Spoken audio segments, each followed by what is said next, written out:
안녕하세요. 시댁과 연까지 끊었음에도 결국 이혼을 하게 되었습니다.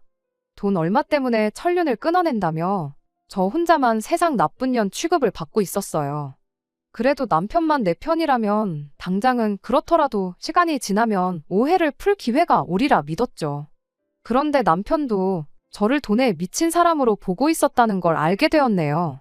설마 제가 정말 돈 얼마 아까워서 그랬다면 정말 말을 안 하겠는데.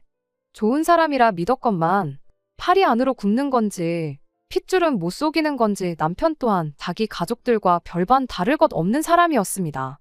그래서 결국 이혼을 결정했어요. 어차피 이렇게 될 거 시댁과 연을 끊는 게 아니라 그때 아예 이혼까지 해버릴 걸. 괜히 저만 중간에서 남편과 그 가족들 이간질한 사람이 돼가지고 욕이란 욕은 다 먹고 그리고 나서 이혼까지 하게 되었네요. 남편은 결혼정보회사를 통해 만나게 되어 그렇게 결혼까지 하게 되었습니다. 주변 사람들을 통해 소개받아서 이거 재고 저거 재고 하면서 눈치게임 하듯이 자기가 가진 거 하나 보여주고 내가 뭘 얼마나 갖고 있는지 하나 알아내고 그런 식으로 서로 간보고 재고 그러는 것보다 그냥 처음부터 오픈할 수 있는 거 죄다 오픈하고 만나는 게 오히려 감정 소모도 적고 시간 낭비도 덜하지 않나 하는 생각이었습니다. 그때는 거기까지는 생각 못했죠. 진짜 중요한 건 종이에 적을 수 있는 수치적인 것들이 아니라 거기에 적을 수 없는 것들이란 걸 말이죠. 남편을 처음 소개받고 나서 몇 달 정도를 더 만났고 그렇게 결혼 준비를 시작하게 되었습니다. 남편 자체만 두고 보면 조건도 저랑 비슷했고 시부모님 또한 괜찮은 분들이셨어요. 그때까지는 이렇게 좋은 사람들한테 돌연변이 같은 성격 괴팍한 아주버님이 있다는 사실을 전혀 몰랐습니다. 한참 결혼 준비를 하던 시기 양가에 인사드리고 상견례 마친 지 얼마 지나지 않아서 시모가 저만 혼자 따로 불러내서 혹시 결혼 자금으로 얼마나 모아놓았는지 그런 걸 물어왔어요. 어차피 결정사 통해 만나면서 남편은 이미 대충 제 재산이 어떻게 되는지 알고 있던 상황이라 시어머니한테 숨길 것까진 없다 생각했습니다. 그래도 알려드리면서 이건 왜 물으시냐고 물어봤어요. 시어머니는 남편이로 있는 아주버님이 아직 미혼이라 그렇다며 너네들 결혼하는데 크게 지원을 못 해줄 것 같아서 둘이 합쳐 얼마나 있는지 알고 싶어 물어본 거라고 대답하셨죠. 원래는 두 자식들 나이 순으로 먼저 결혼을 시키고 싶었는데 아주버님이 결혼을 안 하는데 그렇다고 동생인 남편까지 노총각으로 살게 할 수는 없으니 결혼을 허락해 준 거랍니다. 그런데 그 와중에 동생 결혼한다고 큰 돈 지원해 준 걸 아주버님이 알면 집안 분위기가 안 좋아질 것 같아서 그러는 거라는 말과 함께요. 애초에 30 넘어서 하는 결혼이었다 보니 경제적으로 부족한 건 없었어요. 남편도 저랑 비슷한 조건의 사람을 소개받은 거다 보니 더더욱이 그랬고요. 업체까지 가입해가며 결혼 준비를 시작한 건데 굳이 언제 할지도 모를 아주버님 결혼 때문에 돈 얼마 지원받자고 결혼을 미룰 이유가 없었습니다. 애초에 부모님 지원은 처음부터 생각도 기대도 안 했던 거다 보니 더더욱 미뤄야 할 이유가 없었죠. 시어머니도 아주버님만 아니었으면 돈 얼마 해줬을 텐데 하고 말한 거지 직접적으로 결혼을 미뤄달라고 부탁한 것도 아니었다 보니 그걸 가지고 실망할 것도 없었어요. 주변에 시댁에 괜히 돈 얼마 지원받았다가 그 돈 때문에 시댁 눈치 보면서 꼼짝도 못하고 잡혀 사는 친구도 덜어 있었다 보니 시어머니가 돈 얼마 못 해주겠다고 하는 게 아쉬울 것도 없었고요. 그랬더니 오히려 시어머니가 저한테 큰 신세를 진 느낌이었나 봐요. 이해해줘서 고맙다는 말까지 들으며 결혼을 하게 되었거든요. 결혼은 그간 남편과 제가 모아놓은 돈에 시댁에서 2,000 지원받고 친정에서도 똑같이 2,000을 더 지원받아서 했어요. 애초에 뭐 하나 받을 생각이 없었는데 뭐라도 해줘야 마음이 편하겠다는 시어머니 고집에 부랴부랴 친정에서도 똑같이 2,000을 받아와서 정확하게 반반 결혼을 하게 되었습니다. 저나 남편 벌이도 나쁜 편이 아니었고 어쩌다 보니 받은 양가 부모님 지원 덕분에 수중에 돈도 좀 남아있는 상태에서 결혼을 하게 되었다 보니 결혼 첫 해가 지나서부터는 여유가 많이 생기더라고요. 그래서 그때부터는 양가 부모님께 용돈도 조금이나마 챙겨드리고 시댁 한 번, 친정 한 번 번갈아 가면서 외식도 다니고 그랬어요. 그냥 남들 하듯이 어디 가서 못한다 소리 듣지 않을 만큼 저희가 할 수 있는 선에서 최선을 다하고 있었습니다. 연애 기간이 짧았던 만큼 결혼 전에 몰랐던 서로의 생활 습관들 때문에 티격태격 하는 일이 몇 번 있긴 했지만 또 연애 기간이 짧았다 보니 남들 연애할 때 해야 할 것들을 결혼하고 나서 한다고 둘이 여기저기 놀러 다니고 보러 다니고 먹으러 다니고 하면서 말 그대로 연애 같은 신혼생활을 만끽하고 있었습니다. 그렇게 나름 괜찮은 결혼 생활을 보내고 있던 와중 노총각이던 아주버님이 끝내 결혼을 하게 되면서 전에는 생각도 못했던 문제들이 하나둘씩 생겨나기 시작했습니다. 말씀드렸다시피 결혼 전에는 아주버님에 대해 알 방법이 없었어요. 그냥 남편이로 형이 한 명 있다. 어머님이 결혼 전에 말해준 대로 아직도 결혼을 못했다. 그 정도 알고 있는 게 전부였지요. 사람이 참 변변찮고 별로인 사람이라는 걸 알게 된 건 결혼하고 나서였습니다. 시부모님 모시고 외식 다니면서 아주버님도 항상 자리에 함께 있었어요. 초반 몇 번의 자리에서는 아주버님이 아무 말도 안 하고 식사만 같이 하고 그러는 시기였는데 하루는 분위기가 좋아서 식사하다가 술을 조금 마시는 자리가 있었습니다. 그때 모처럼 아주버님이 무거운 입을 열었는데 저를 앞에다 두고 남편한테 너는 30 넘은 여자랑 결혼하려고 그 나이 먹도록 결혼도 안 하고 있었던 거냐는 소리를 하더라고요. 남자는 와인과도 같아서 시간이 지날수록 무르익는다나 어쩌나. 결혼이 늦은 만큼 능력이 되는데 왜 굳이 비슷한 또래의 여자랑 결혼을 했느냐 하면서 남편이 마치 잘못된 선택을 했다는 듯 이야기를 하는 겁니다. 남편이 뭔 말을 그렇게 하느냐고 제 눈치를 보면서 애써 화제를 돌려보려고 했어요. 서로 마음도 맞고 사랑도 하게 되었으니 결혼한 거 아니겠냐. 나이가 뭐가 중요하냐고. 마음 맞는 사람들끼리 행복하게 사는 게 좋지 하면서 말을 하는데 또 그 아주버님이라는 인간이 한다는 소리가 글쎄 업체 통해서 결혼했으면서 사랑은 무슨 사랑이냐고 하는 겁니다. 설령 정말 사랑에 빠져서 결혼을 했다 한들 저를 사랑했으면 더더욱이 나이 많은 저랑은 결혼을 했으면 안 되는 거였다고 그딴 소리를 하는 거 아니겠어요? 뭐 어디 연구 결과에 따르면 남자가 생물학적으로 여자보다 수명이 10년은 짧다는 말 못 들어봤냐입니다. 나이 또래가 비슷하니까 가도 남편이 먼저 갈 텐데 그렇게 되면 네 사랑하는 와이프 혼자 다 늙어가지고 독수공방 시키는 꼴이 아니냐고요. 그리고 너는 너대로 너 죽고 나서 마누라 쓸 돈을 남겨놔야 되니까 노후도 아끼면서 살아야 되는 거 아니겠냐고. 못 빠지게 일해서 제대로 돈 한 번 제대로 써보지도 못하고 그렇게 죽을 거 아니겠냐 하는 말도 안 되는 소리를 해대는데 정말 그때 그 말이 취중진담이던 술 때문에 나온 실언이던 간에 상종할 사람은 아니구나 싶었습니다. 결혼을 여태 못한 데에는 이유가 다 있구나 싶었죠. 40이 다 되어가는 나이에 얼마나 어린 여자하고 결혼을 하는지 한번 두고 보자 하고 말았어요. 아주버님이 말을 재수없게 한다고 해서 저희 결혼 생활에 크게 지장을 주는 것도 아니고 남편도 그날 이후로 제 눈치가 보인 건지 시부모님과 함께하는 자리에 아주버님은 따로 부르지 않았었거든요. 그런데 안 마주친다고 끝날 일이 아니었어요. 그 아주버님이 정말 결혼을 하게 되었거든요. 결혼을 하게 된 것도 놀라운데 무슨 수를 쓴 건지 그것도 저보다 4살이나 어린 여자와 말이에요. 그 여자는 전생에 무슨 죄를 지어서 저런 인간하고 부부의 연을 맺게 된 건가 싶었는데 겪어보니 불쌍하다고 생각할 가치도 없는 그런 사람이었어요. 집신도 짝이 있다더니 둘이 짝짝꿍이 맞으니까 결혼을 한 거지 괜히 한 게 아니구나 싶었죠. 아주버님한테 속아서 결혼한 것도 아니고 뭐 동정할 가치도 없는 똑같은 족속이었습니다. 저보다 어리다고 해서 제가 뭐 형님 대접을 안 해주고 무시할 생각이 있던 것도 아니었어요. 그런데 첫 만남부터 기선제압을 하려는 건지 저한테 되도 않는 기싸움을 걸어오더라고요. 인생을 어떻게 살아왔는지 그 경험이 중요하지 나이가 전부는 아니라는 둥 하면서요. 딱히 직업도 없으면서 인생의 경험을 논하는 게 어이없긴 했지만 둘이 똑같은 것들이라 생각하니 열받을 것도 없었습니다.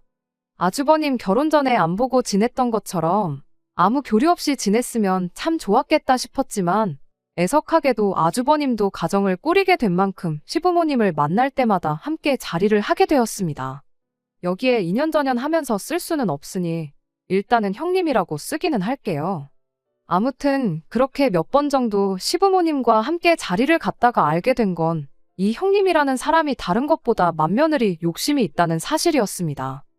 저한테는 대수롭지 않은 일이었어요. 그동안 아주버님이 혼자였다고 해서 제가 맏며느리 노릇을 했던 것도 아니고 그게 뭐 엄청난 벼슬자리라고 나서서 제가 하고 싶은 생각도 없었죠. 용돈 드리고 외식하고 그랬던 거야. 여유도 좀 있겠다. 그리고 가족이니까 친정도 똑같이 챙기니까 했던 거지. 딱히 시어머니 사랑을 독차지하고 싶어서 그랬던 것도 아니었고요. 그런데 아주버님이 보기엔 그간 제가 시부모님께 잘했던 게 다 맏며느리 노릇하면서 이쁨 받으려고 그랬던 것처럼 보였던가 봅니다. 결혼도 안 했으면서 그딴 생각을 하다니 참 어이가 없었죠. 아무튼 제가 그렇게 느낀 이유가 뭐냐면 그 형님이라는 사람이 제 일거수일투족을 견제를 하고 동시에 자기가 잘했다 싶은 일에는 그렇게 생색을 냈기 때문이에요. 말씀드렸다시피 맏며느리 자리에 별로 욕심도 없고 오히려 그 귀찮은 거 대신 해주면 고마울 따름이었는데 문제는 그 생색을 내 돈으로 내려던 게 문제였어요. 아주버님네 결혼하고 처음으로 세 식구가 같이 모여 외식을 했던 날이 있어요. 그간 아주버님네 집들이 등등해서 거의 집에서 모였다 보니 그렇게 세 식구가 외식을 한 건 그날이 처음이었죠. 식사가 마무리되어 갈 때쯤 누가 시키지도 않았는데 형님이 오늘은 자기가 사겠다며 혼자 가서 계산을 하고 오더군요. 식사 마치고 나서 집에 도착한 뒤 형님한테 덕분에 잘 먹었다고 톡 하나 보냈죠. 그런데 제 톡에 형님이 답장을 하기를 총 40만 원이 나왔으니 절반인 20만 원을 보내라며 자기 계좌를 적어 보내는 거 아니겠어요? 20만 원이 아까워서 그러는 게 아니라 같이 낼 거면 처음부터 같이 내자고 하던가 하지. 자기가 쏘겠다고 자리에서 있는 생색은 다 내놓고는 집에 오자마자 절반을 내라고 하니 어이가 없었습니다. 제가 핸드폰을 보면서 콧방귀를 뀌고 황당해하고 있으니 남편이 그런 저를 보고 뭐 무슨 일인데 하고 물어보더라고요. 그래서 남편한테 황당하다고 이것 좀 보라고 형님이 지가 쏜다더니 뒤에서 돈을 달라고 한다 하고 이야기를 했는데 남편은 그래도 절반 내는 게 어디냐 반반씩 냈다 생각하면 억울할 것도 없지 않냐면서 그냥 그 돈 보내주라고 하더라고요. 그래서 안 그래도 돈 보내려고 생활비 통장에서 20만 원 옮기는 중이다 했더니 남편이 화들짝 놀라더니 40만 원이나 나왔냐고 물가가 올랐다더니 정말 엄청 올랐구나 하고 대답을 해왔습니다. 그날 외식한 곳이 저랑 결혼하기 전에 아주버님까지 같이 해서 네 식구가 자주 가던 집이었답니다. 보통 넷이서 가가지고 배 터지게 먹고 와도 20만 원 정도 냈고 술 같은 거 마셔서 좀 더 많이 나오는 날에는 25만 원 정도밖에 안 나왔었대요. 아무리 형수님도 계시고 저도 있어서 입이 두 개가 늘었다고 한들 여자 둘이서 먹어봐야 얼마나 먹는다고 거의 2배 가격을 지불하고 왔으니 남편 입장에선 놀랄 수도 있는 일이었죠. 거기가 엄청난 맛집도 아니고 그냥 가성비가 좋아서 자주 다니던 곳이었는데 전에 다녀왔던 만큼 배부른 느낌도 안 들고 이제 가격까지 그렇게 비싸버리면 더 이상 거기에 갈 이유가 없는 것 같다면서 다른 집을 찾아봐야겠다고 한마디 하고 말더군요. 저도 처음엔 물가가 올랐다니 정말 올랐는가 보다 그렇게 생각하려고 했는데 가만 두고 보자니 어딘가 자꾸 찜찜한 기분이 들기 시작했어요. 그래서 돈 보내기 전에 형님한테 다시 톡을 보냈죠. 혹시 영수증 좀 볼 수 있겠냐고요. 그랬더니 형님이 답장은 안 하고 저한테 전화를 걸어서는 지금 사람 의심하는 거냐고 짜증을 내는 거 아니겠어요? 물론 찜찜해서 영수증을 보여달라고 한 건 사실이지만 형님한테는 그런 게 아니고 우리 남편 말이 원래 자주 가던 집이고 돈이 그만큼 안 나왔었다길래 가격이 얼마나 오른 건지 한번 보려고 그런다 대답했죠. 많이 올랐으면 앞으로 거기 말고 다른 집을 찾는 게 좋을 것 같아 그러는 거라고 그렇게 말했더니 형님이 요즘 누가 계산하고 영수증을 받아오냐고. 가격 같은 거 인터넷 찾아보면 다 나오는 건데 뭘 영수증을 보여달라고 하느냐 짜증을 내는 거예요. 그래서 그냥 알겠다고 말하고 그럼 말 나온 김에 카드에서 얼마 빠져나갔는지 그거 내역 좀 보내달라고 했어요. 가만 생각해보니까 고기가 1인분에 얼마에서 끝자리가 1,000원 단위가 아니라 900원으로 끝나지 않았었냐고. 절반씩 내는 거 100원 단위까지 정확하게 계산해서 드리고 싶다 그렇게 말했더니 또 혼자 성질을 부리면서 현금으로 계산했으니 카드 내역은 없다고 혼자 또 전화기 너머로 방방 뛰는 겁니다. 자기가 설마 몇백 원 더 받아먹으려고 이러는 것 같냐며 손해를 봐도 자기가 손해보는 거고 몇백 원 그거 자기는 신경도 안 쓰니까 걱정 말라더니 그냥 돈이나 보내라고 혼자 짜증만 있는 대로 내고는 전화를 끊어버리대요. 일단 제가 형님이 카드 긁는 모습을 봤는데도 굳이 현금 계산을 했다 하고 영수증도 없다 하고 하면서 얼마 나왔는지 숨기는 걸 보니 적어도 40만 원이 나와서 20만 원을 달라는 건 아니겠구나 싶더군요. 인터넷에 검색까지 해서 메뉴판 사진이 있는 걸 남편한테 보여줬더니 가격이 하나도 안 올랐고 그대로라고 하는 겁니다. 남편한테 이거 형님이 우리 돈 떼어먹으려는 거 아니냐고 했더니 설마 몇만 원 가지고 그러겠냐고. 가격이 그대로라도 물가가 오르면 양을 줄이는 가게들도 있지 않냐며 필시 그래서 그런 걸 거라고. 얼마 되지도 않는데 이걸로 일 만들지 말고 그냥 그 돈 보내주고 이만 끝내라고 하는 거예요. 사람이 싫어서 그런 건 맞지만 이걸 물고 늘어지는 게 저도 똑같이 유치한 사람이 되는 거 아닌가 싶어서 그날은 그냥 그 돈 보내주고 말았습니다. 그 뒤로 찾아온 게 어버이날이었는데 그때도 마찬가지였어요. 형님한테 연락이 왔는데 어버이날 두 분 드릴 선물을 반반씩 같이 내서 사면 어떻겠냐고 하더니 톡으로 인터넷 쇼핑몰 링크를 2개 보내더라고요. 아버님 드릴 겨울 잠바랑 어머님 드릴 무스탕 이렇게였는데 뭐 5월에 겨울옷을 사드리느냐 했더니 원래 이럴 때 사야 저렴하게 사는 거 모르냐며 저보고 헛똑똑이라고 하더군요. 각각 아버님께 40만 원, 어머님께 80만 원 정도 했는데 제가 느끼기에 싸게 사는 느낌이 들지도 않았어요. 일단 알겠다고 하고 혹시나 싶어서 똑같은 옷을 인터넷에 검색해봤는데 형님이 보내준 쇼핑몰은 수많은 쇼핑몰 중에서도 가장 가격이 비싼 곳 사진을 찍어서 보낸 거였더라고요. 뭔가 느낌이 쎄하더니 역시나였죠. 다른 데는 아버님께 10만 원 정도 하고 어머님 옷은 한 25만 원 정도 했거든요. 그래서 형님한테 다시 전화를 걸어 다른 데서는 다 가격이 훨씬 저렴한데 너무 안 찾아보신 거 아니냐 그렇게 물었더니 말하기를 그런 데 거는 다 짝퉁이라서 가격이 싼 거라고 저보고 뭘 모른다는 식으로 말을 하는 겁니다. 뭐 명품도 아니고 일반 브랜드의 짝퉁까지 있는가 싶어서 그러시냐 하고 그냥 시부모님 선물은 각자 알아서 하자고 했어요. 저희는 그냥 작년에 했던 대로 두 분께 각각 50만 원씩 드리겠다 말하고요. 형님은 끝까지 선물을 같이 사서 하는 게 더 싸게 먹히는 거 모르냐면서 저한테 어떻게든 60만 원을 받아가려 했지만 그냥 그런 건 각자 알아서 하자고 말하고 전화 끊어버렸습니다. 안 봐도 형님 꿍꿍이가 뭔지 눈에 다 보였거든요. 저한테 60만 원 받아가서 제 돈으로 선물 사서 같이 했다고 시부모님한테 생색내고 남은 돈은 남은 돈대로 자기가 챙길 거라는 게 안 봐도 뻔했어요. 그나마 최저가로 자기 돈 35만 원 쓰는 것도 아쉬웠는지 정작 어버이날 되니까 시부모님한테 직접 쓴 손편지랑 손수건 하나씩 선물로 가져왔더라고요. 그 와중에도 선물은 정성이 중요하다면서 현금 선물은 너무 뻔해서 싫지 않냐며 또 자기가 두 분 어울리는 색깔로 열심히 골랐다고 온갖 생색은 다 내는데 참 웃기지도 않았습니다. 그래도 그게 다 심증뿐이었지.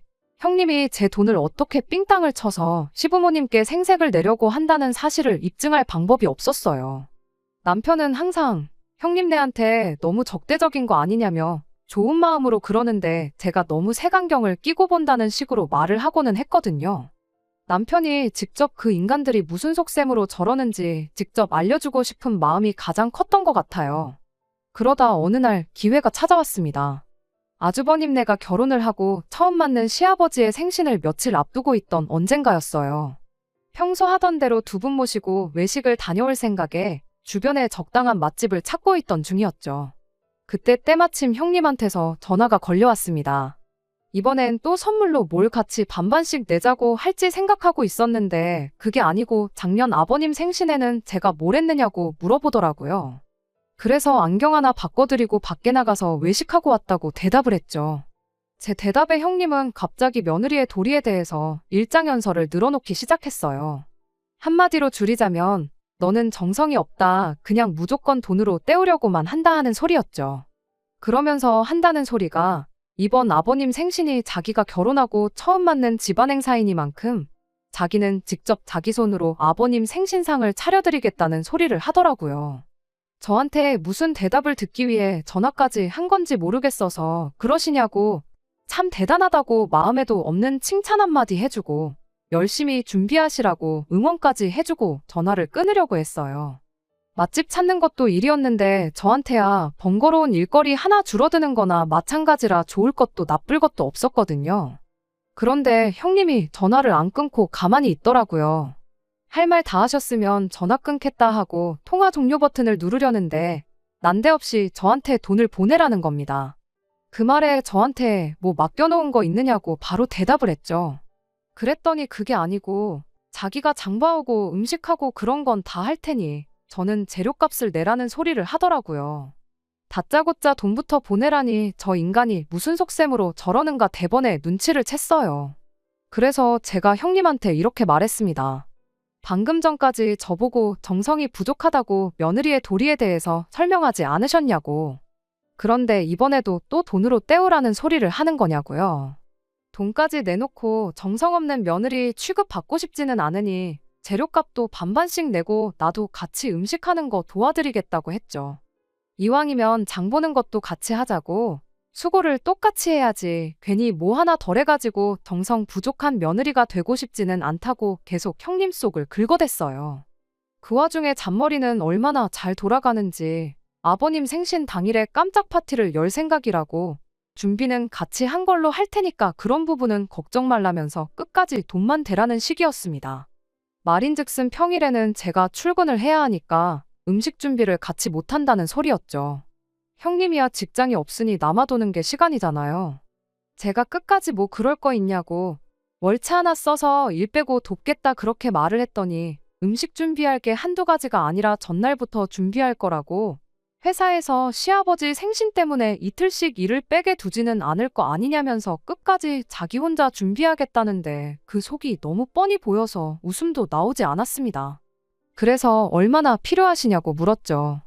형님은 대번에 한 100만 원 정도면 되지 않겠냐 이런 소리를 하더라고요. 일단 넉넉하게 예산을 잡고 남으면 남는 대로 다 돌려준다고 하는데 명절장을 봐도 그만큼은 안 나오겠다고 한마디 하려다가 참았습니다. 그냥 제가 모르는 척 쏘가 넘어가 준 거예요. 그냥 이참에 남편한테 저 형님이라는 사람이 온갖 장꾀로 우리 돈 떼어먹고 있다는 사실을 알려줘야겠다는 생각이었거든요. 그날 100만 원 보내면서 남편한테 한번 아버님 생신 돼서 보자고 그렇게 말하고 그날 하루를 넘겼습니다. 그렇게 시간이 지나 아버님 생신 당일이 되었습니다. 남편이나 저나 회사에 있었다 보니 시간을 저희 퇴근 시간 이후로 잡아놓고 모이는 건 아주버님네 집에서 모이기로 했어요. 그래도 100만 원이나 달라고 했으면 어느 정도 임금님 수라상 흉내 정도는 냈을 거라고 생각했는데 소고기는 그냥 담궜다가 뺀 건지 고기 부스러기만 둥둥 떠다니는 미역만 잔뜩인 미역국에 예산을 100만 원을 뜯어갔으면 못해도 갈비찜 정도는 한 소치 있을 줄 알았는데 누가 봐도 마트에서 데워놓고 파는 거 사왔구나 싶은 불고기가 올라와 있었고 그나마도 밑반찬들은 반찬 가게에서 파는 것들 뿐이고 탕수육이라고 해놓은 것 또한 형님 솜씨가 아니라 누가 봐도 동네 중국집에서 파는 거 전날에 미리 식혀뒀다가 전자레인지로 데워서 낸 게 다 티가 났어요. 가짓수는 많았지만 100만 원을 다 썼다고 하기엔 장 보는데 30만 원도 안 들었을 음식들을 생신상이라고 차려냈으니 어이가 없었습니다. 그렇다고 형님 망신살 주자고 거기다 대고 내가 100만 원이나 보냈는데 이것밖에 못 차렸냐고 타박을 하기도 뭐해서 그냥 아무 말도 안 하고 가만히 있었어요. 남편도 뭔가 느끼는 바가 있는지 표정이 조금 안 좋아 보이는 모양이었죠. 그런데 시부모님이 차려진 상을 보더니 형님더러 고생이 많았다고 칭찬을 해주시더라고요. 뭐 거기다 대고 차린 게 이거밖에 없냐고 타박을 주실 분들도 아니고 그냥 그 수고를 헤아려 주시는 거구나 싶었죠.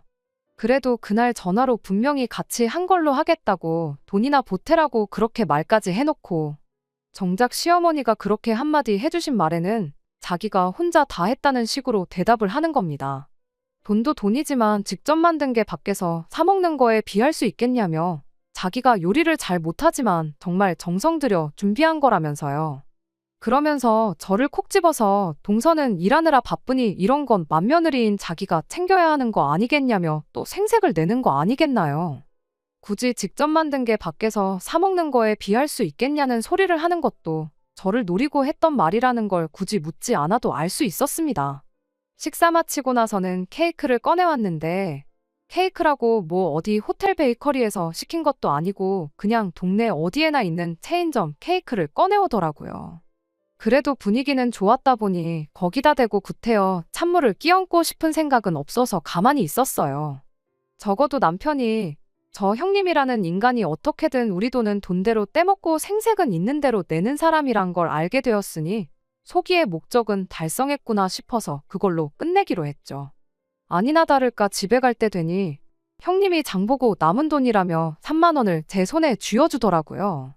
그 음식에 97만 원이나 쓴 거냐고 영수증이나 있으면 보여달라고 했더니 저보고 살림을 안 하니까 이런 기본적인 것도 모른다며 생색을 내면서요. 시장 같은 데서 현금 주고 사면 마트 같은 데보다 엄청 싸게 살 수 있는 거 모르냐면서 죄다 현금으로 사가지고 영수증이 따로 없다는 소리를 하는 거 아니겠어요? 아니 뭐 싸게 사기는 뭘 싸게 샀냐고. 그 상차림에 97만 원이면 아주 바가지를 써도 엄청나게 쓴 거 아니냐고. 시장 사람들이 형님 완전 호구 잡아서 그 돈으로 잔치를 벌였겠다고 빈정거리면서 한마디 했더니 또 혼자 부들거리면서 자기 인건비는 생각을 안 하냐고 따지고 들더라고요. 인건비라니 무슨 소리냐고 했더니 장봐오고 음식하고 그런 거부터 이제 너네들 가고 나면 6식구 먹은 뒷정리까지 내가 다 해야 하는데 그 인건비도 다 포함시켜서 그 돈을 달라고 했다는 겁니다. 어이가 없어서 인건비 같은 소리 하고 있다고 한마디 해줬어요. 시아버지 생신상 차리는데 누가 인건비를 받고 일을 하냐고요.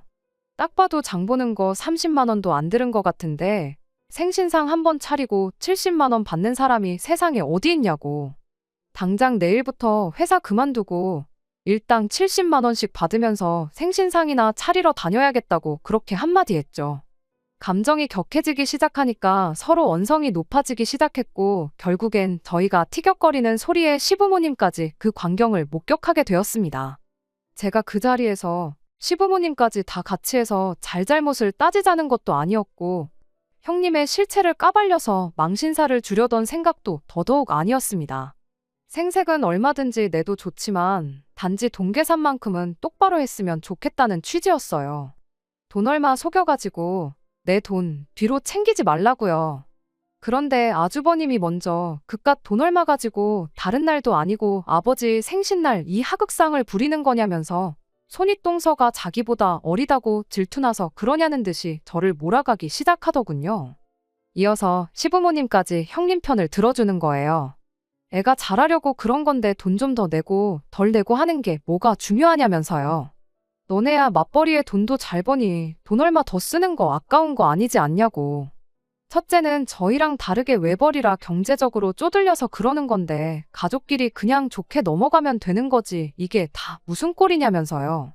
아무튼 결국 그렇게 저 혼자만 돈 얼마 더 쓰는 게 싫어가지고 가족들 모인 날 분란이나 만드는 그런 사람이 되어버렸습니다. 아주버님이 참 싫었는데 그래도 그 와중에 지 마누라라고 형님 편 들어주고 마침 그때 꺼낸 그 한마디 덕분에 시부모님까지 그런 식으로 저한테 말하신 거 아닌가 싶었어요. 내 남편이 거기서 한마디라도 내 편을 들어줬더라면 적어도 그런 소리까지는 안 들었었을 텐데 싶고 실망이 이만저만이 아니었습니다. 그 뒤로는 뭐 형님네는 물론이고 덩달아 시부모님까지 보고 지내는 게 굉장히 껄끄러운 상황이 되었어요. 저는 그동안 아주버님이 결혼하기 전부터인 저희 결혼하자마자부터 나름 제가 할 수 있는 도리를 다한다고 없는 시간까지 할애해가며 시댁에 잘했다고 생각했는데 참 그간 제가 뭘 했던 건가 싶고 그런 생각이 드니 구태여 제가 나서서 이 오해를 풀고 싶은 생각도 안 들었어요. 그렇게 시댁과 연을 끊다시피 살게 된 게 그 후로 반년입니다.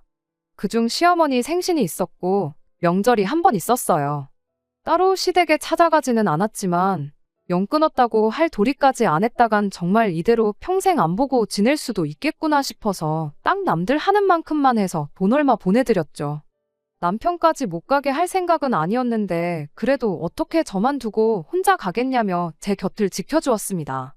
그날 내 편에 서서 말 한마디 안 해준 게 원망스러웠지만 그 후로 이렇게 정성인 남편한테 미안하고 고마운 마음이 컸어요. 그러던 중 얼마 전 형님한테서 연락이 한 통 왔어요.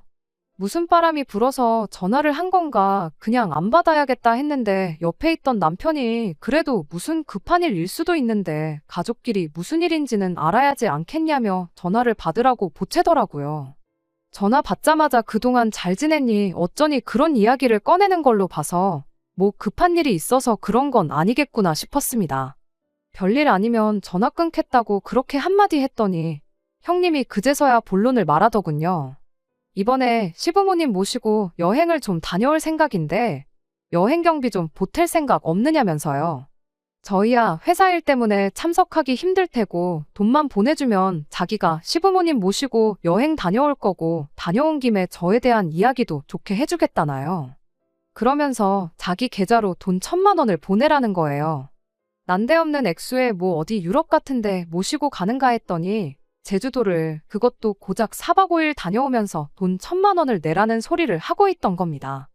이번엔 반반씩 내자는 소리를 따로 안 하는 걸로 봐서 아예 그냥 저희들 돈으로 시부모님은 물론이고 자기들 돈까지 내달라는 소리나 다름없었지요.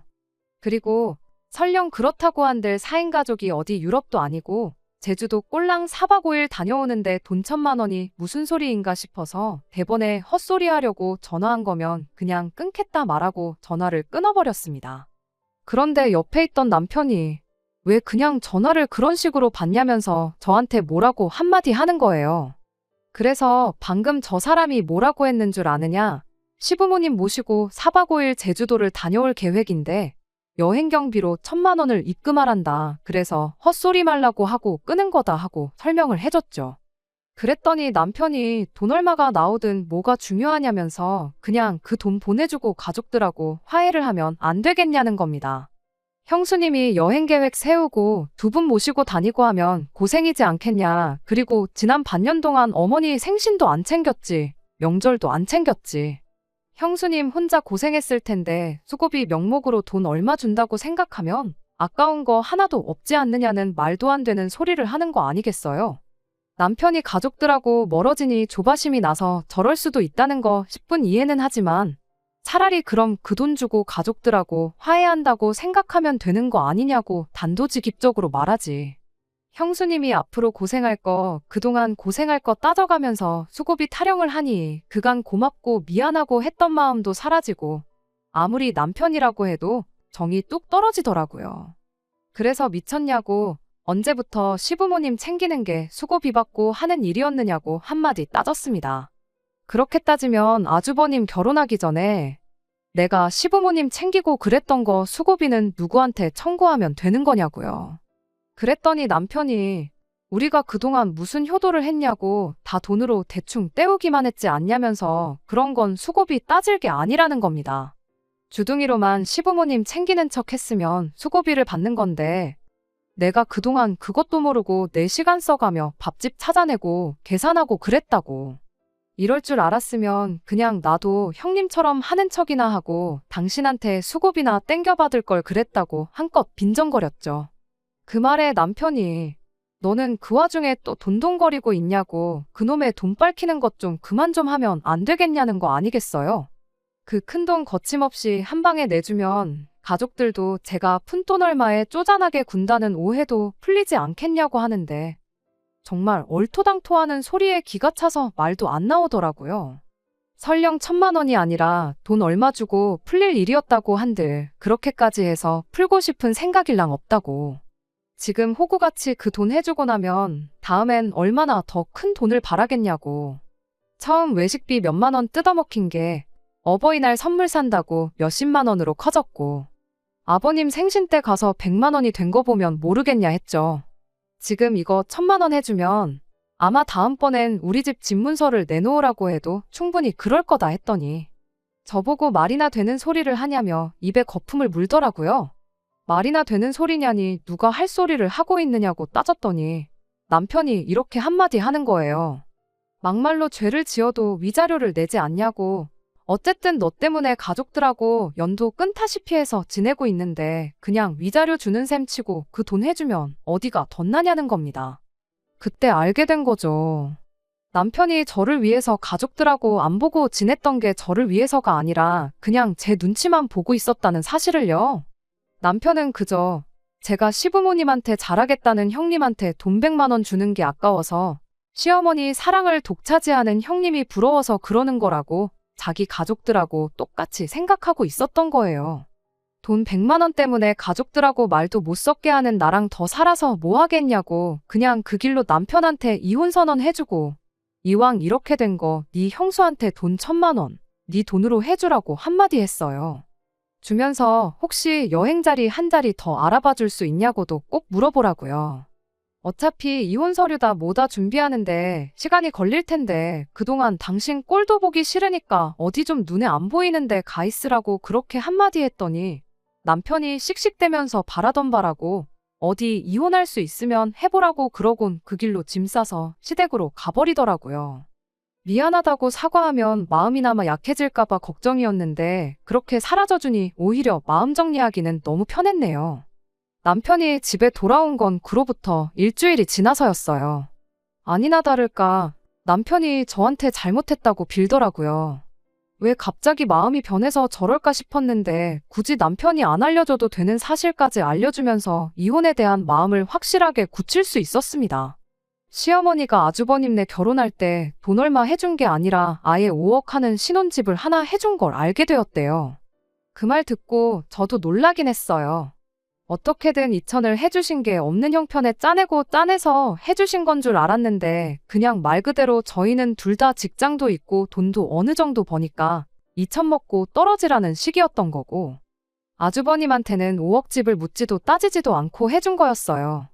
괜히 그 여자가 집도절도 없는데 나이마저 10살 가까이 차이 나는 아주버님하고 괜히 결혼을 한 게 아니었던 거죠. 5억 집을 해줘서 시댁에 여력이 있는 건가 싶었는데 막상 보니까 시부모님은 정말 전 재산에 노후까지 털어서 그걸 해준 거였고 아주버님도 벌이가 별 볼 일 없으니 어떻게든 자기 돈 나가는 거 아껴보겠다고 조금씩 저희 돈을 뒤로 떼어 먹으려고 온갖 개수작을 벌였던 거 아닌가 싶었죠.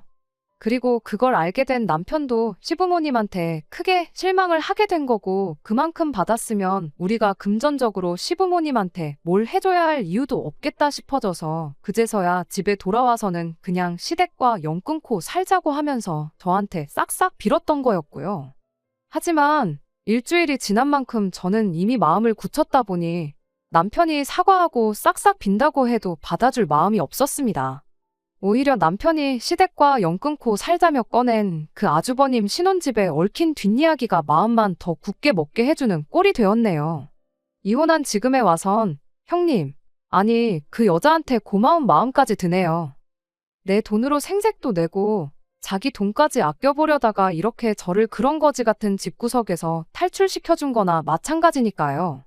40줄에 장가 못 간 장남아들 결혼시키는데 5억이 들었는데 부모님도 아니고 형님네한테 돈 쓰는 게 아깝냐고 따져묻다가 이혼당한 아들 재혼시키는 데는 얼마나 들런지. 이미 이혼한 마당에 뭐 그게 중요한가 싶지만 조강지쳐 냅두고 가족들 편만 들다 이혼당한 남편이 평생 일을 두고 후회 속에 살았으면 참 좋겠습니다. 끝까지 들어주셔서 감사합니다. 오늘의 사연은 여기까지입니다. 구독과 좋아요, 알람 설정 부탁드리고 더 좋은 사연으로 다시 찾아뵙겠습니다. 감사합니다.